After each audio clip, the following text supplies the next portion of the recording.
Hi hello welcome to Jassar media. రాజకీయ సన్యాసం సవాలుపై మాజీ మంత్రి అనిల్ కుమార్ యాదవ్ ఆసక్తికర కామెంట్స్ చేశారు. రాజకీయ సన్యాసంపై తాను సవాల్ చేసిన మాట వాస్తవమని మాజీ మంత్రి అనిల్ అన్నారు. అయితే రాజకీయ ప్రత్యర్థులు ఎవరు తన సవాల్ను స్వీకరించలేదని అన్నారు.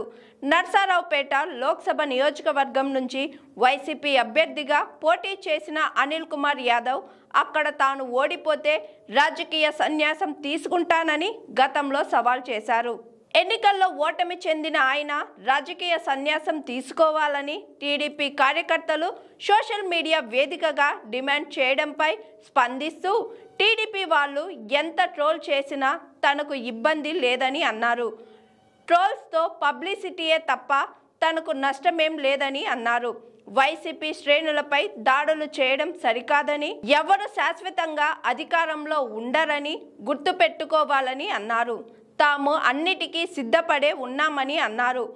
ఒక్క ఓటమితో అంతా అయిపోయిందన్న అనిల్ 2029లో వాళ్ళు మళ్ళీ ప్రతిపక్షంలో కూర్చోక తప్పదని అన్నారు.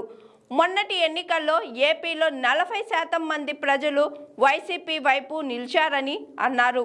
ప్రతిపక్షం తమకు కొత్త కాదని అన్నారు. ఓటమైనా గెలుపైనా రాజకీయాల్లో అంగీకరించాల్సిందే అని అన్నారు.